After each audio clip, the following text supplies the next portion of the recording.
Di Yerusalem ada sebuah kolam namanya Bethesda. Dalam masa yang penuh dengan keajaiban dari masa Tuhan Yesus, dari waktu ke waktu ada malaikat yang akan datang ke sungai atau ke kolam tersebut. Dan orang-orang yang sakit yang pertama turun ke kolam itu, dia itu akan disembuhkan. Itu masa yang sangat istimewa. Kita tak punya masa demikian sekarang. Itu masa di waktu Tuhan Allah berkenan memberikan anugerahnya. Dari situ ada seorang yang firman Tuhan mencatat bahwa dia telah sakit selama 38 tahun. Nah, kita tidak tahu, tidak jelaskan apa sakit penyakitnya. Tapi bukan lumpuh, karena dia sendiri bisa sampai ke kolam tersebut. Tapi ini penyakit kronis 38 tahun, dan dia tak pernah sembuh. Walaupun dia selalu, saya rasa tiap hari dia akan datang ke kolam, mengharapkan sebuah mukjizat. Malam dia pulang, besok dia datang lagi, terus berharap. Tapi pengharapannya tak pernah terpenuhi. Ketika Tuhan Yesus datang ke Bethesda ini, Tuhan bertanya, apakah kamu mau sembuh? Dan jawabannya itu sangat memprihatinkan. Dia bilang, Tuhan, tidak ada orang yang menurunkan aku ke kolam itu apabila airnya mulai goncang. Sementara aku menuju ke kolam itu, orang lain sudah turun mendahului aku. Jadi dia tidak pernah sembuh. Bapak Ibu, yang saya mau minta kita perhatikan adalah keprihatinan yang dia ungkapkan dalam kata ini. Tidak ada orang yang menurunkan aku. Saya percaya mereka yang sakit ada di situ, semua tentu berlomba-lomba. Kalau melihat ada goncang, melihat ada malaikat yang datang, mereka akan turun dahulu. Itu wajar. Tapi bukankah banyak orang yang sehat, yang tidak perlu turun ke kolam itu? Tak ada juga yang merasa perlu untuk membantu orang yang sudah sakit sedemikian lama, untuk membantu dia turun terlebih dahulu agar dia bisa sembuh. Tak ada orang sehat yang barangkali melihat dia tiap hari datang, tiap hari berusaha, tapi tak ada yang merasa harus menolong dia. Ini adalah sebuah kisah yang kita baca dalam kitab Injil Yohanes. Dan ayat firman Tuhan di Filipi yang tadi kita baca. Apa dikatakan firman Tuhan kepada kita sekalian? Janganlah setiap orang hanya memperhatikan kepentingannya sendiri, tapi kepentingan orang lain juga. Setiap orang pasti memperhatikan kepentingannya sendiri. Itu tanggung jawab kita. Kepentingan kita sendiri, kita memang harus mengurusnya. Tapi kita di dalam gereja, dan firman Tuhan bilang, kita tuh jangan hanya memperhatikan kepentingan diri sendiri. Di sekeliling kita, dalam satu jemaat, masih banyak teman kita Masih banyak sesama jemaat kita. Ada yang tak sanggup mengurus kepentingannya sendiri. Barangkali bukan tidak mau bertanggung jawab untuk diri sendiri, tapi tidak mempunyai kekuatan. Tidak sanggup lagi. Mungkin dalam kesusahan, berlarut-larut, berkelamaan, telah kehilangan semangat. Kita cenderung berpikir, kalau kamu sulit, kamu susah, kenapa tak berusaha? Bapak Ibu berkata seperti ini, karena kamu kuat. Karena kamu masih sangat berhasil. Orang yang lama dalam kesulitan, pelan-pelan dia kehabisan tenaga, kehabisan semangat, kehabisan jiwa berjuang. Dia menjadi sebuah lingkaran setan. Dia tak lagi percaya diri, tak lagi punya kemauan, walaupun menyesali diri, tapi tak punya lagi keberanian untuk berjuang. Dan dia terus dalam keadaan seperti itu, tak bisa keluar dari lingkaran itu. Ini harus kita pahami.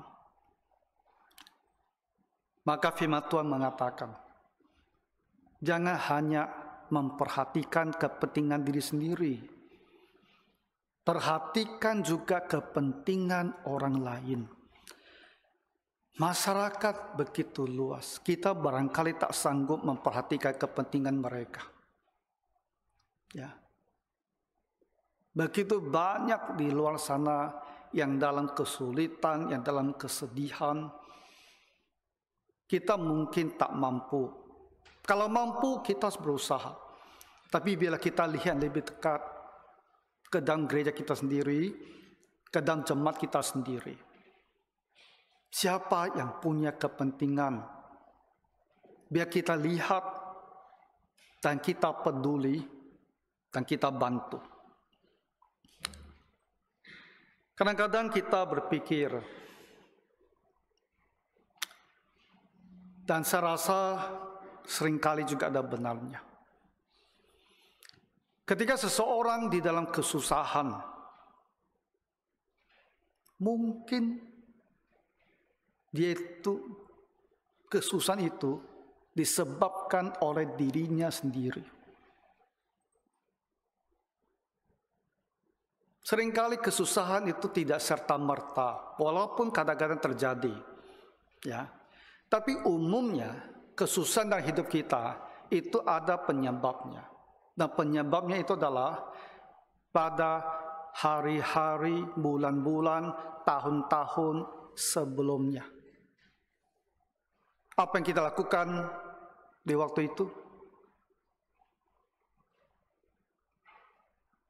Itu barangkali akhirnya yang menyebabkan kesulitan kita hadapi.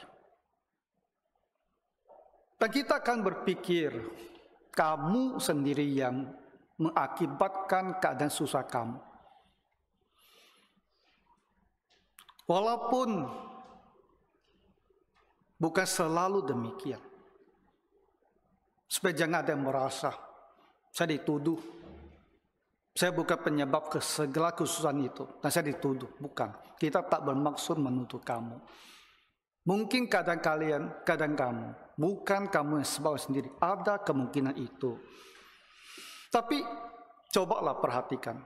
Mungkin juga memang penyebabnya diri sendiri. Jadi ketika kita berpikir orang yang dalam kesulitan itu, penyebabnya adalah diri dia sendiri. Dan kita merasa, kalau kamu yang tak bisa mengurus hidup kamu, sampai kamu sekarang dalam kondisi demikian runyam, bertanggung jawablah sendiri. Bereskan diri sendiri. Kita mungkin merasa itu adalah sikap yang tepat. Tapi firman Tuhan bilang, perhatikanlah kepentingan orang lain juga. Bapak Ibu, barangkali benar, kondisi dia yang begitu parah, dia yang sebabkan sendiri. Tetapi kita harus bantu. Karena ketika orang dalam kesusahan, dia kalau tak dibantu, dia tak bisa bangkit. Soal dia sendiri yang bersalah, itu nanti. Setelah dia sudah baik, sudah berdiri kembali, kalau ada waktu yang baik, kita bicara dengan dia, nasihatin dia. Kalau perlu, tegur dia, supaya dia jangan mengulang. Ya. Tapi ketika dia sudah terjerembab, kita harus angkat dia. Kalau tidak, dia akan terus terlantar di situ. Saya berikan sebuah ilustrasi sederhana. Orang yang kecelakaan motor. Kecelakaan motor itu bisa banyak sekali penyebabnya. Dan penyebabnya itu bisa dari dirinya sendiri. Kenapa dia kecelakaan? Salah sendiri.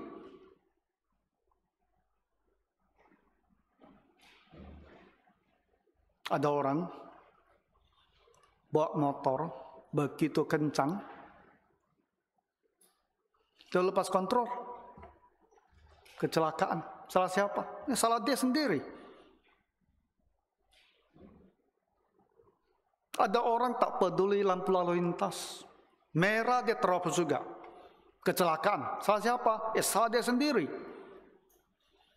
Ada orang bawa mobil, bawa kendaraan, bawa motor, lampu baru berubah hijau, dia langsung gaspol.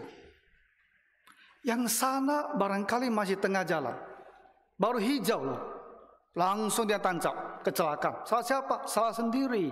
Bapak Ibu, di Batam ini, ketika hijau mulai nyala, kamu tunggu 5 detik. Karena kita tidak tahu siapa yang gila dari sebelah sana, yang menerobos itu. Ya, tunggu 5 detik, pelan-pelan maju. Karena hijau tak berarti sana aman. Pelan-pelan. Kamu langsung terobos, sana masih tengah jalan, kecelakaan lagi. Salah siapa? Salah diri sendiri. Ada yang bawa kendaraan, bawa motor sambil melamun. Sambil melamun. Ada yang bawa motor, kepala dia sebelah kiri terus. Siapa yang salah? Kau kecelakaan. Ada yang tak mau rawat kendaraannya. Lalu lem bolong, ban kempes, kecelakaan. Siapa yang salah? Ya salah sendirilah. Masalahkan siapa lagi? Tapi ketika dia kecelakaan, lempar di sana, bisa tidak kita bilang, kita tak usah tolong dia, itu salah sendiri. Ini contoh ilustrasi yang sangat sederhana. Memang salah dia sendiri. Tapi kalau dia sudah sampai kecelakaan, kita tetap harus menolong dia. Bawa dia ke rumah sakit, dirawat. Ya. Kita tak bisa biarkan dia kecelakaan, terluka seperti itu. Tetap harus dibantu supaya dia sembuh. Setelah itu, ya kita nasihatin. Ya kalau bawa motor, ya kamu jaga, rawat kendaraannya, hati-hati di jalan. Itu kan pepatah kuno, hati-hati di jalan. Jadi sama, ketika di antara kita ada yang dalam kesusahan, kesulitan, kita harus perhatikan dia. Peduli, kepentingan itu harus kita perhatikan. Kita tuh manusia berdosa. Banyak kesusahan kita.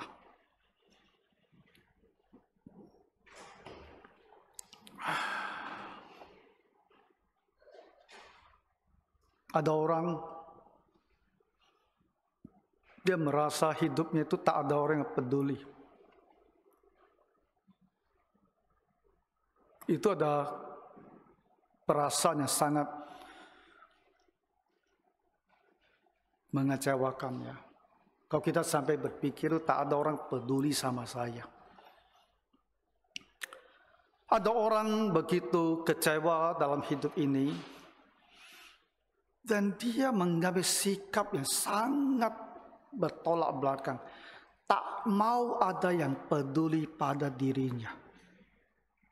Tak usah belas kasihan sama saya. Dia bilang, tak usah peduli. Urusan saya, urusan saya. Itu sudah sangat tidak normal ya secara kejiwaan. Kalau kita sudah bilang tak usah kamu peduli sama saya. Kemarin saya dengar dari adik ipar saya di Jepang. Dia bilang, dia melihat ada anak perempuan tidur di tengah jalan. Anak perempuan tidur di tengah jalan karena tak punya rumah. Dan dia tak mau minta bantuan keluarganya. Dia pilih, aku tidur di tepi jalan. Tidak apa. Ini ada yang tak beres. Tak ada orang bersikap seperti itu. Itu pasti sudah ada hal yang terjadi yang kecewanya sedemikian besar sehingga dia merasa tak usah kalian peduli sama saya, tak usah kalian buat bantuan kepada, tak usah, aku pun tak mau cari kalian. Kalau aku menderita, biar aku derita sendiri. Kita jangan sampai ada jemaat yang seperti ini. Ya. Karena merasa tak ada yang peduli, masing-masing hanya jaga kepentingan dia sendiri, tak ada yang peduli memperhatikan dia. Akhirnya dia bersikap bertolak belakang seperti ini. Tak usah kalian perhatikan saya. Lama-lama dia tak mau datang ke gereja. Ada orang barangkali dalam jemaat kita yang tak bisa mendapatkan pekerjaan. Ya mungkin salah sendirilah kerja yang ada dibuang dia kemarin. Ada yang seperti itu jemaat kita, saya tahu itu. Terus sekarang terus menerus tak bisa dapat pekerjaan. Kita harus bantu.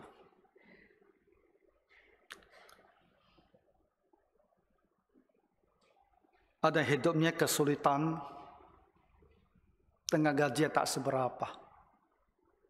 Keluarga bertambah, kebutuhan tak cukup. Dan kita tahu,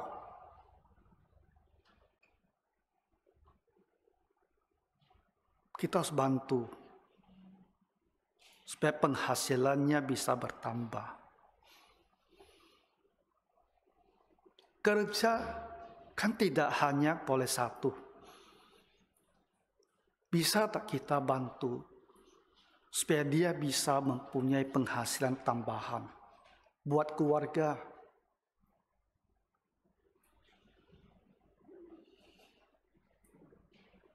Gaji UMK.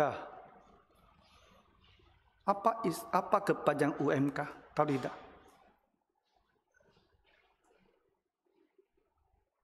Upah minimal. Upah minimal itu hanya upah yang sedikit mungkin yang diberikan. Upah minimal itu untuk satu keluarga di Pulau Batam, kalau harus sewa rumah, kamu hidupnya benar-benar harus minim sekali. Lalu kita bilang, kan bisa makan tahu tempe. Ada menu kan 3 teh. Betul tak? Ya? Tahu dah 3 teh? Mungkin kalian tidak tahu ya.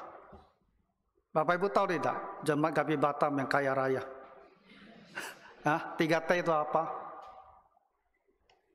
Tahu tempe telur kan? Kalau 4 teh, tahu tempe, tahu tempe.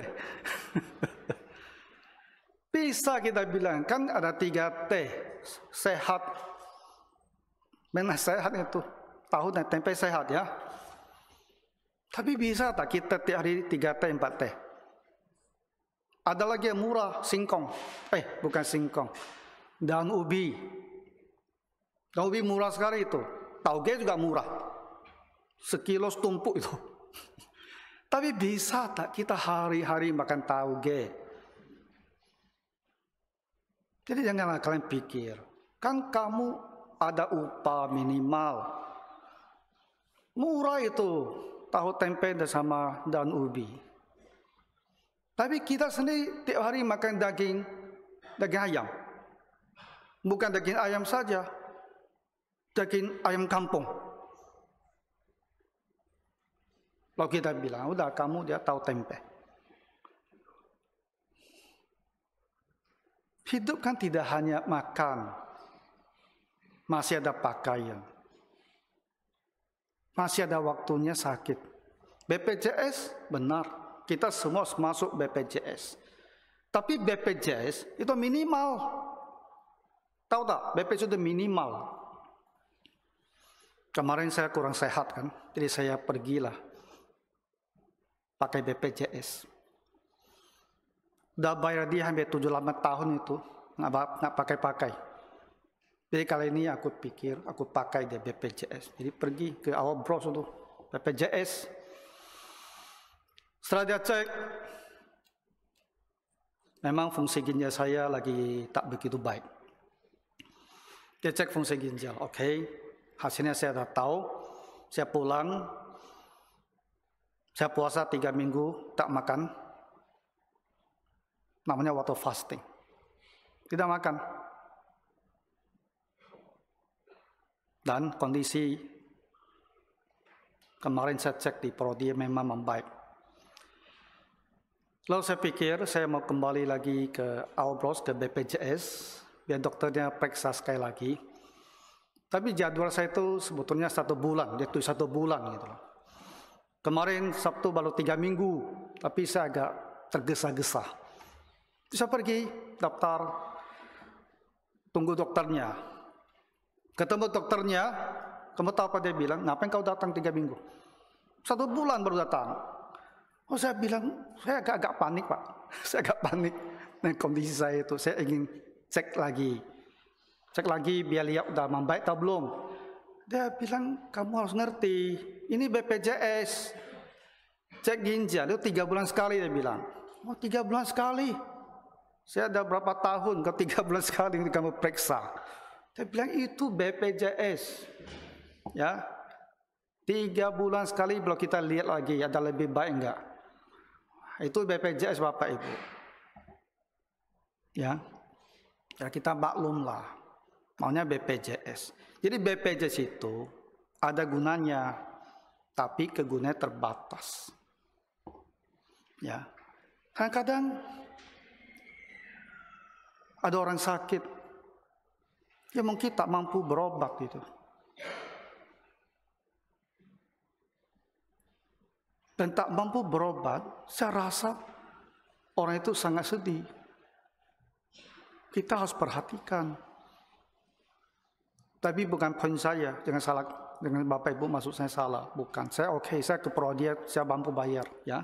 Jadi saya cek ke Prodia sendiri, tak masalah. Tapi orang-orang mungkin tak mampu bayar kan. Jadi sedih gitu loh. Tunggu BPJS, tunggu. Tapi penyakitnya mungkin tak bisa tunggu.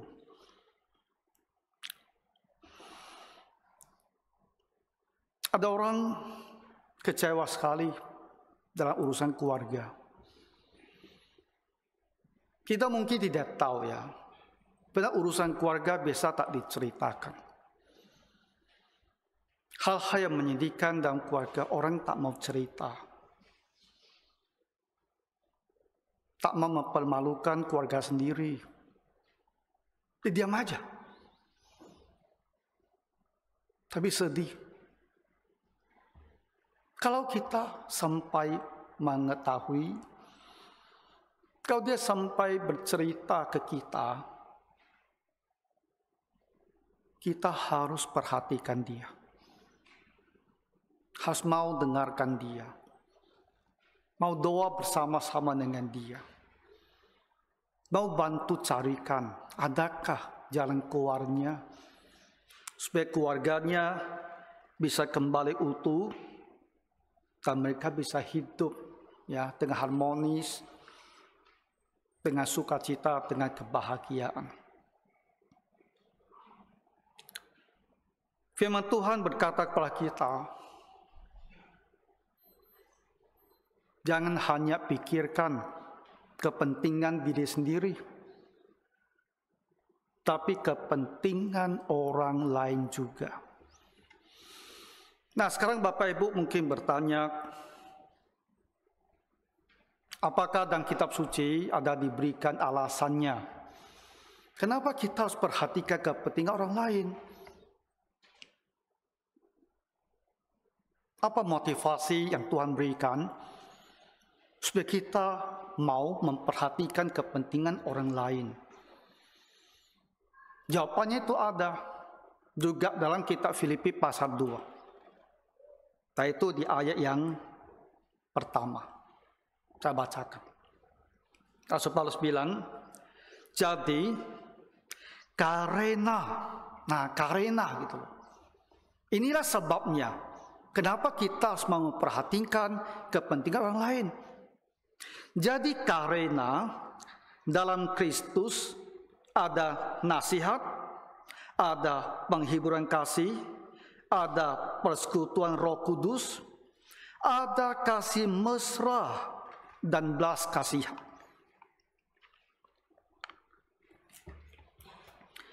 Jadi firman Tuhan memberikan kita 4 alasan kenapa kita harus mau memperhatikan kepentingan orang lain juga. Yang pertama itu adalah karena di dalam Kristus ya. Kita semua adalah murid-murid Tuhan Yesus.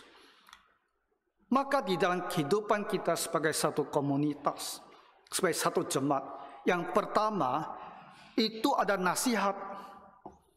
Nah, ketika kita mendengar kata nasihat, kita mungkin berpikir ya, ini apa maksudnya? Kata ini tak menjelaskan apa-apa. Tapi apa maksudnya di sini? Nasihat di sini berarti apa? Berarti ada kata-kata yang menguatkan hati yang lemah. Di dalam Kristus ada kata-kata yang bisa menguatkan hati yang lemah. Itulah nasihat. Jadi nasihat bukan kata-kata yang mengajari kita bagaimana bersikap bijaksana, bagaimana bertindak benar, bukan arahnya seperti itu. Dalam konteks ini, bahasa Inggrisnya adalah consolation. Artinya adalah kata-kata yang menguatkan mereka yang lemah, menguatkan mereka yang sedih, menguatkan mereka dalam kesusahan, menguatkan mereka yang kecewa.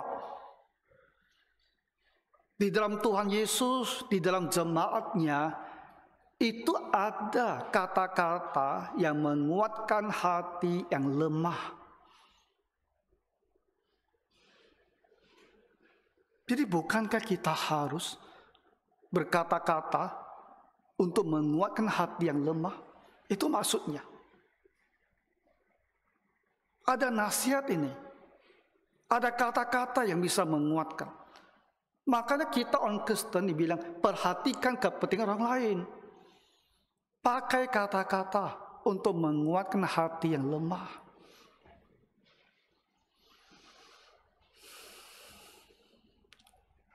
Memperhatikan kepentingan orang lain. Kalau bisa ada tindakan, itu sangatlah baik. Tapi kalau kita tidak dalam kemampuan untuk berbuat, karena keterbatasan kita bisa berkata-kata. Kata-kata menghibur dia, memberikan dia semangat. Kata-kata dalam doa untuk dia, dalam doa bersama dengan dia, itu menguatkan.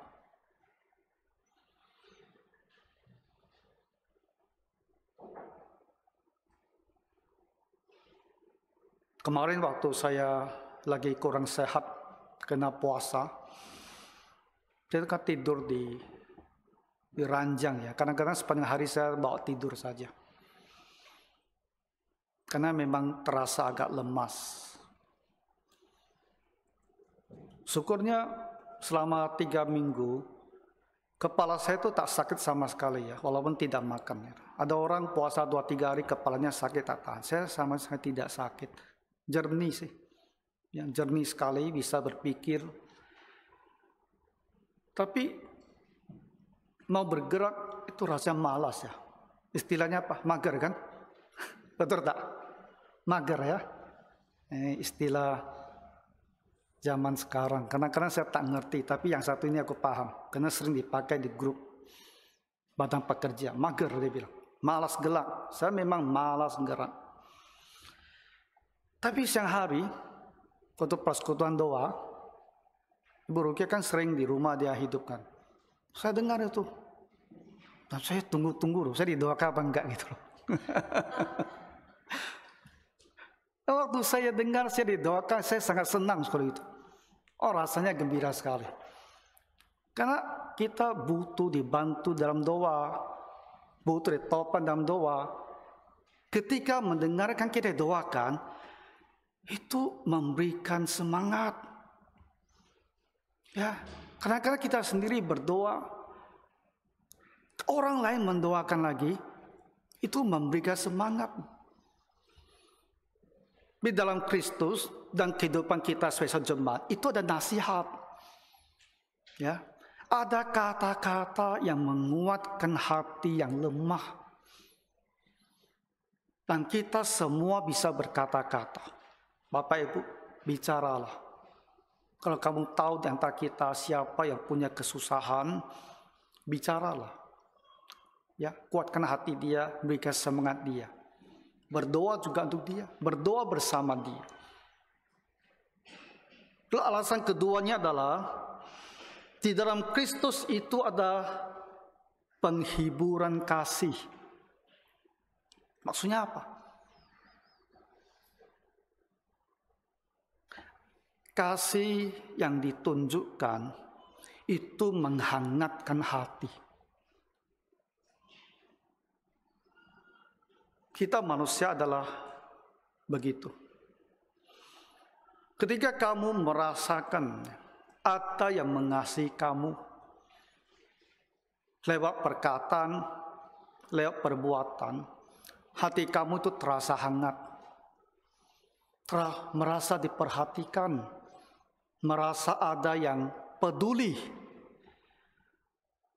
Dan itu membuat kamu merasa nyaman gitu. Bahasa Inggris apa? The comfort of love. Ya, comfort of love. Comfort and love. Comfort yang datang dari love.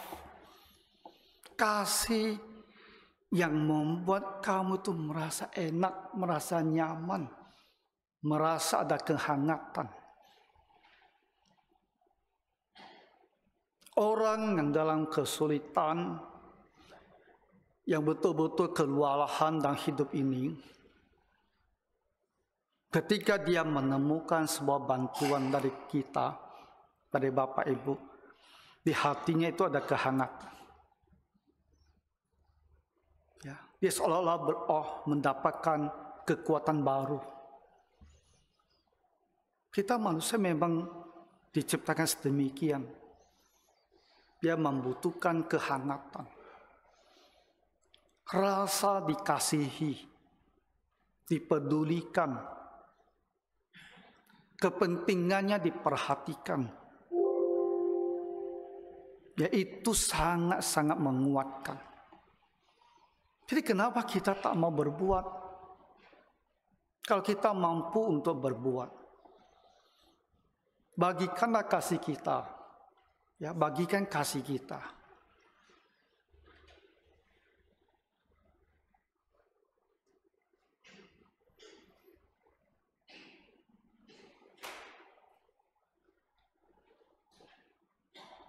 Kemarin saya menonton sebuah film ya.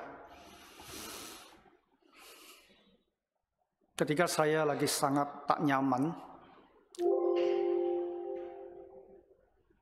saya mencoba bagaimana caranya mengalihkan perhatian. Supaya saya tidak usah terus pikirin rasa tak enaknya itu. Mengalihkan perhatian. Membaca tak bisa. Karena membaca sebentar saja sudah terasa capek. Jadi saya harus lakukan suatu hal untuk mengalihkan perhatian. Dan saya pergi cari film. Dan saya ketemu satu film lama. Tahun 2000 lah, udah agak lama. Filmnya menarik sih. Itu tentang plutonium yang dicuri di Rusia. Nah, Rusia kan agak sedikit romantik kan? Karena kita tak begitu ngerti negara itu, dia agak sedikit romantisnya itu. Namanya keren lah film itu. Midnight at St. Petersburg. Oh, midnight ya. Kalau midnight itu kan suatu hal. Midnight at St. Petersburg. Tengah malam di kota Petersburg. Wah, saya pikir ini judulnya agak menarik. Nah, ada satu cuplikan di situ. Ketika seorang investigator, seorang agen lah, agen intelijen kan, akhirnya dia ketemu ini sama orang yang menyeludupkan ya plutonium ya, itu radioaktif loh. Orang itu terbaring setengah mati, udah sekarat. Dan dia datang, dia tanya, gimana caranya kamu bawa plutonium itu?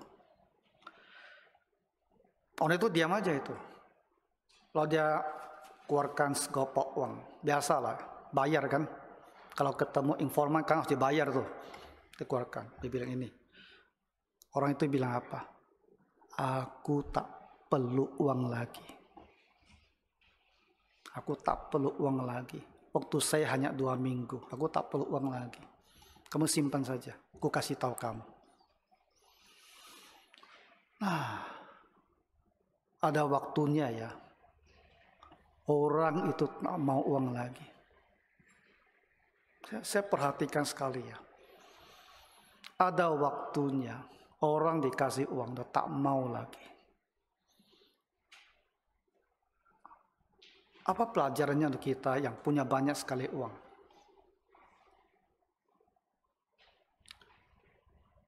Kita simpan uang, timbun uang begitu banyak.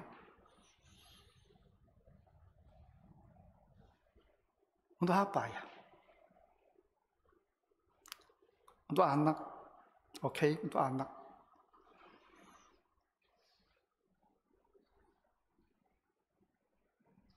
Timbul uang sedemikian untuk apa? Ada waktunya, setidaknya ketika usia kita sudah lanjut, dan Tuhan sudah akan memanggil kita. Di waktu itulah kita benar-benar akan sadar. Untuk apa semua uang yang saya timbun ini? Untuk apa? Anak saya barangkali senang saya wariskan. Tapi mungkin dia juga sudah tidak begitu merasa perlu uang kita juga. Karena dia sendiri pun sudah mengumpulkan. Kenapa kita tidak gunakan uang kita yang berlebihan itu? Yang kita sendiri tidak akan butuh lagi lah. Kita sudah cukup daripada itu. Untuk menghangatkan hati orang yang sedang kesusahan. Kita kan satu jemaat di dalam Kristus. Kalau kita memang mampu, kenapa tak kita bantu orang yang betul-betul dalam kesusahan? Ketiga, di dalam Kristus ada persekutuan Roh Kudus. Kita sama-sama, setiap orang Kristen sejati mempunyai Roh Kudus. Roh Kudus tinggal dalam hati kita. Dia yang dalam kesulitan juga mempunyai Roh Kudus. Kita juga mempunyai Roh Kudus.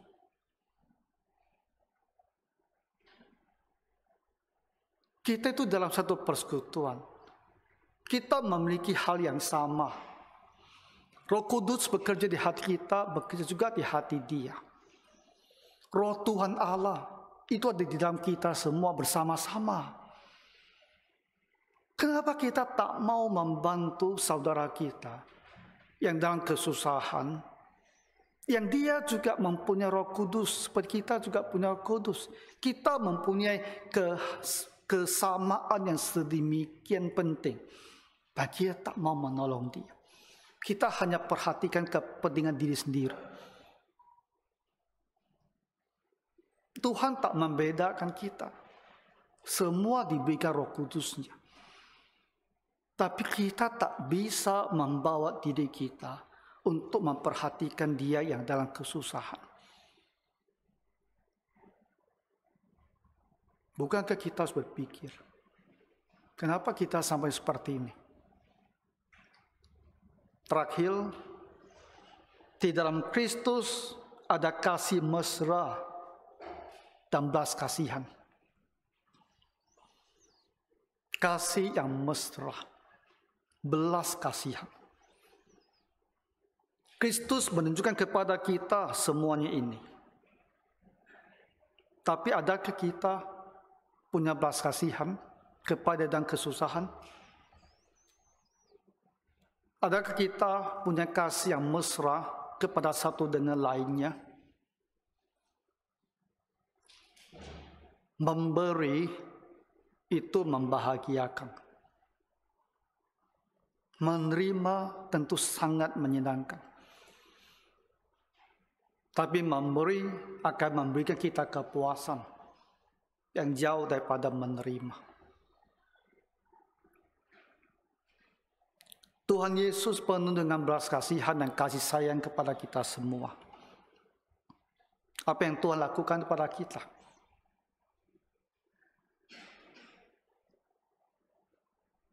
Ketika kita harus menuju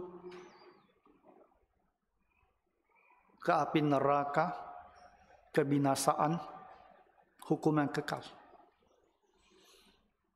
Tuhan Yesus karena kasihnya kepada kita, belas kasihannya kepada kita, Dia memilih untuk menderita di kayu salib.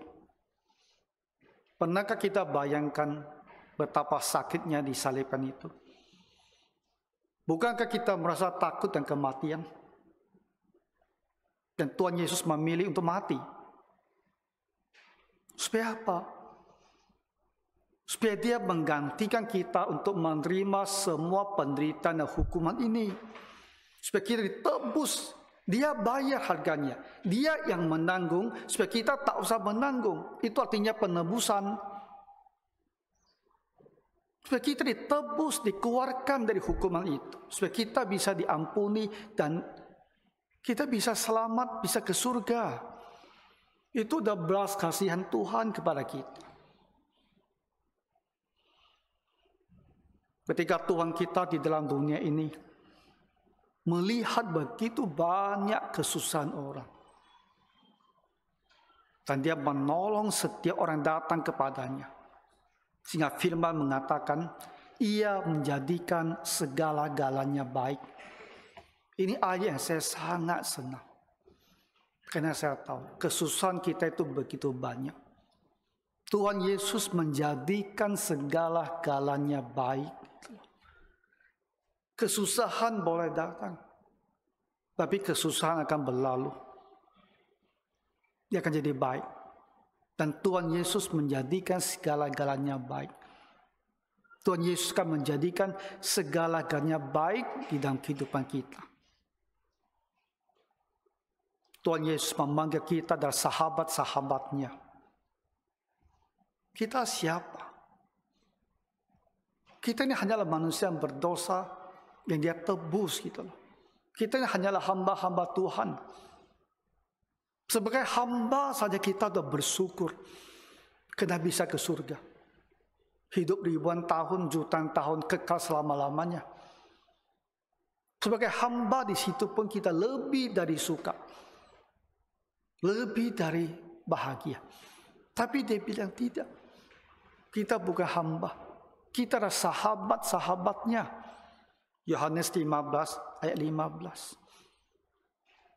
Di dalam Kristus ada kasih mesra dan belas kasihan. Dan kita tidak mau menunjukkan kasih mesra dan belas kasihan kepada saudara-saudara kita yang dalam kesulitan dan kesusahan. Ini 4 alasannya. Dan kitab suci, kenapa Tuhan bilang, perhatikanlah juga kepentingan yang lain. Karena apa? Ada nasihat, ada kata-kata yang menguatkan yang lemah, ada penghiburan kasih, ada perbuatan, perkataan bisa menghangatkan jiwa yang dalam kesedihan. Ada persekutuan Roh Kudus, ada kasih mesra dan belas kasihan. Ini alasannya kenapa kita harus mau peduli. Bagaimana kita peduli? Bapak Ibu, pada masa pandemi yang sekarang sudah berlalu dan kita bersyukur. Pada masa pandemi banyak yang kehilangan pekerjaan, tak ada penghasilan. Banyak usahanya jadi stagnan. Pendapatan jadi sangat-sangat terbatas. Di masa itulah kita melihat ya, Facebook, WhatsApp, di mana-mana ibu-ibu mulai berjualan kue gitu loh. Masih ingat tak masa itu? Baru berlalu itu. Berjualan kue. Istri-istri pengusaha berjualan kue. Orang yang dulu hanya makan kue, sekarang berjualan kue gitu. It's okay. Ya, hidup memang seperti ini, tak usah malu. Hidup kadang-kadang ada masa sulit. Masa sulit tidak apa. Masa sulit, segala hal yang baik kita boleh kerjakan. Tak ada yang tahu rendah. Jadi saya berpikir, kita bantu jemaat, bantu promosikan kalau ada yang mau berjualan. Makanya di waktu itu dibentuklah WhatsApp group, namanya promosi kan, masih ingat? Masih hidup itu WhatsApp kita ini. Tujuannya apa?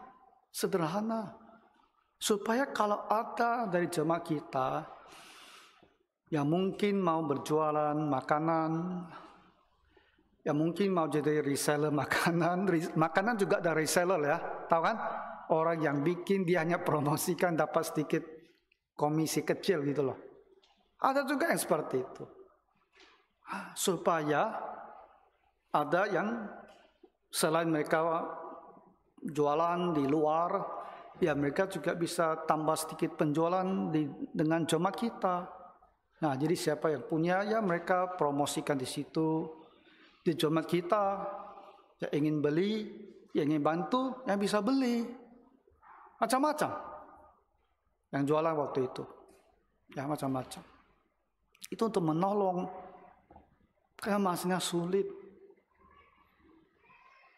Kalau ada juga yang jualan lain selain makanan. Itu hal kecil yang setidaknya kita sebagai gereja, sebagai sesama jemaat bisa saling tolong-menolong. Pandemi berlalu, hampir tak lagi yang jualan kue, ya, karena semua pengusaha sudah mulai makmur lah, tak usah jual kue lagi, usaha sudah jalan, tak baik. Ya, yang punya kerja, yang kehilangan kerja sudah temukan pekerjaan, pendapatan sudah kembali. Jarang sekarang yang jualan kue lagi. Tapi grup itu kita masih pertahankan di situ. Kita bisa ubah manfaatnya.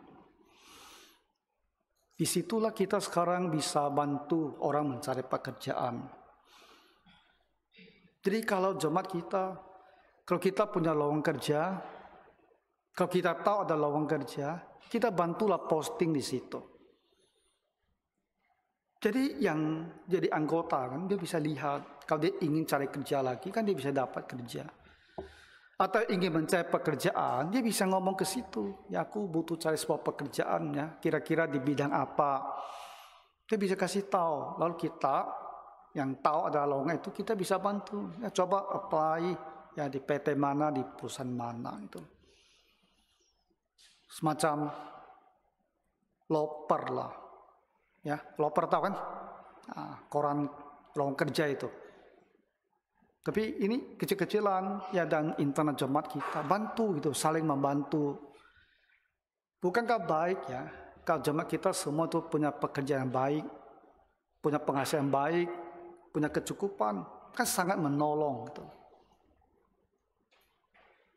Sekarang saya ubah subjek total, topiknya menjadi promosi dan kesehatan. Nah, kesehatan kan penting kita sekalian. Jadi ada yang bisa share informasi tentang kesehatan, kita bisa baca. Mungkin ada yang ingin berobat, mau cari tahu kira-kira gimana cara, kan tanya ke sana. Yang lain yang tahu, ya ada pengalamannya, bisa cerita sedikit, sharing sedikit, itu bantu. Ya di luar saja ada orang yang punya biro kesehatan ya, bisnisnya adalah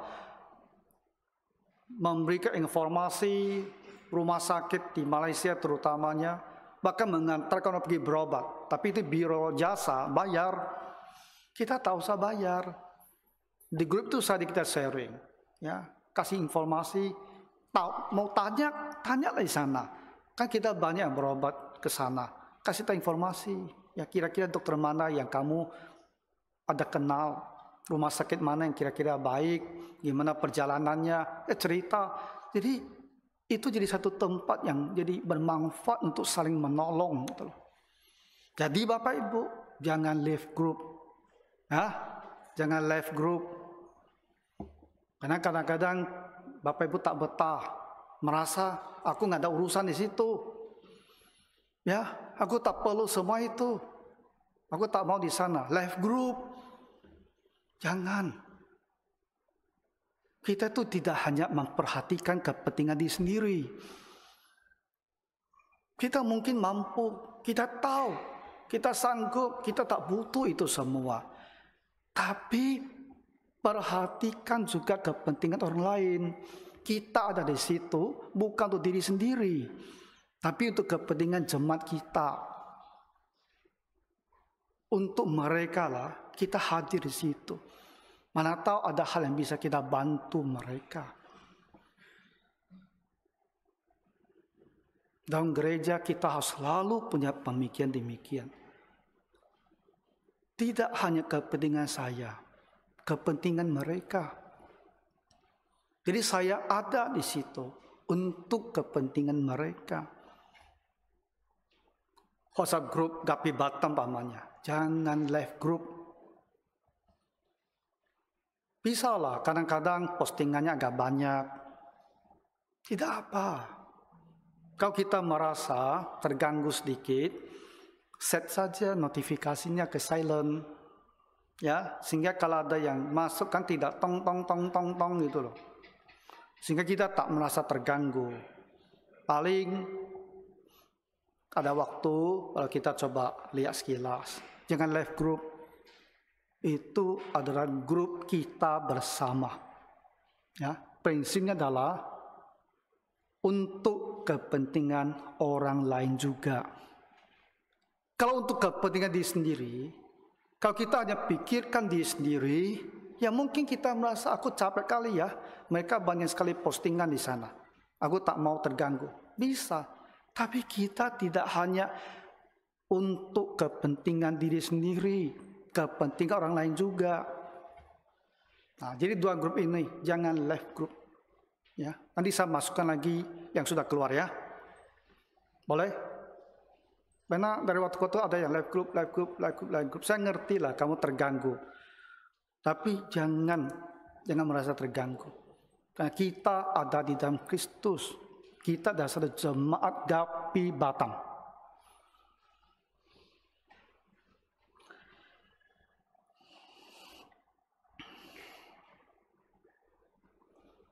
Jadi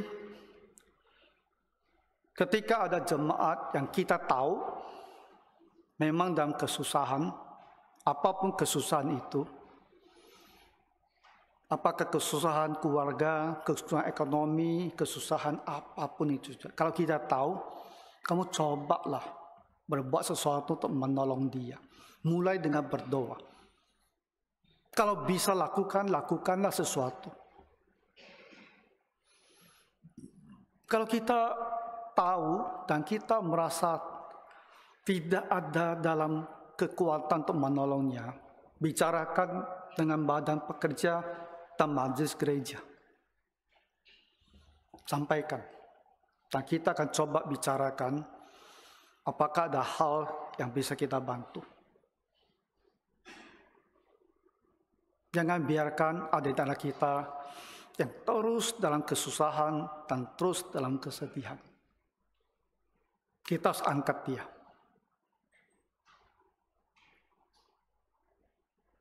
Jadi, pagi hari ini sebetulnya hanya satu hal yang mau disampaikan. Pikirkan, perhatikan kepentingan orang lain. Kepentingan sesama jemaat kita di GKP Batam. Tuhan kiranya menolong. Ya, mari kita berdoa. Tuhan Bapa Surgawi, bantulah jemaat-Mu yang dalam kesedihan, kesusahan, yang tak kuat lagi mengangkat diri sendiri. Tuhan, angkatlah mereka, bangkitkan mereka. Berikan sebuah jalan keluar, jalan pertolongan-Mu. Pakailah kami, Tuhan, untuk berbuat sesuatu, menguatkan mereka. Bantulah kami rela hati untuk memperhatikan kepentingan sesama jemaat kami.